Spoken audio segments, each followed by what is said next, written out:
Hi guys, hope you're doing well. This is the first video where it starts to feel like spring in Canada, at least in the area that I'm in. It's still, there's no bugs on, there's buds on the trees but no leaves yet and so forth, but it's warm, which is nice. That's not why I'm doing this video. I'm doing this video to talk about how my body has changed in the last decade.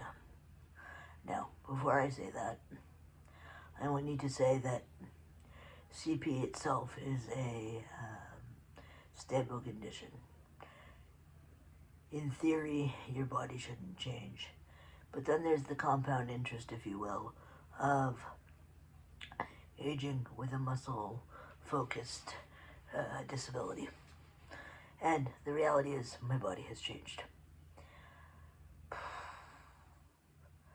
Let's say 15 years ago, I was transferring myself independently from surface to surface. Now, and this is not CP related, I suppose I also have to say I've had a lot of things happen in the last decade medically that aren't directly related to CP but have changed my body for what it is. So 15 years ago, I was transferring myself independently. Now, I'm using a sit-to-stand lift. So basically, it's a hydraulic lift that takes me from a sitting position to a standing position. Once I am standing, I can hold my weight. I have lost my quads and my glutes due to numerous infections that came as a result, probably, of kidney disease. I also have lipedema. Lipedema is an inflammation condition. And no, if anybody's wondering, I'm not a doctor. I don't play one on YouTube or TV. I'm just a very educated patient because I care to know. Because my theory is the more I know, the less anxiety I have. So anyway, I have lipedema and I have type 2 steroid-induced diabetes. That we know for a fact was brought on by the kidney transplant that I had. So, yes, my body has changed. Now this video isn't to fearmonger anybody. If you just have solely CP, you're right in saying it's a stable condition, because it is. But like I said at the beginning of this video and continue to say, I have other things layered on top. So, how do you manage a body that's constantly in flux, constantly changing, I guess? I'm exhaling like that because nobody talks about the grief that comes from a changing body. 15 years ago, I could transfer myself. Having to rely on other human beings for the basic dignity of using the washroom when you need to use the washroom. And yes, I live in 24-hour support for a reason.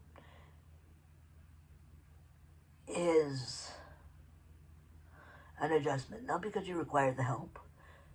It's the loss of what you no longer have yourself. And if I was 10 and I'd lost it at 10, I could probably get it back with a hell of a lot of work.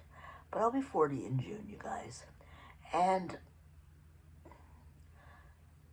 age of CP, it's a lot harder on the body, right? Like, let's be real. So, do I expect to get my glutes and my quads back with my next transplant? Realistically, probably not. Am I going to fight like hell? Of course, because that's just who Laura is. So, yeah, let's talk about grief, because I know I'm not alone in this one at all. And it needs to be brought out of the depths of the shadows of loneliness, because it's not just CP, it's the Spoonies out there. And if you don't know the spoon theory, I talk about it all the time. Look it up, because it applies here too. Not just for people with, quote, air quotes, chronic illness. CP applies too, I think, anyway. So, I want to know your feedback in the comments below. What about your mobility with age has changed that you wish the world understood? I deliberately left that one open-ended. Leave it in the comments below, I'd love to know. I'll see you all in a week. Bye!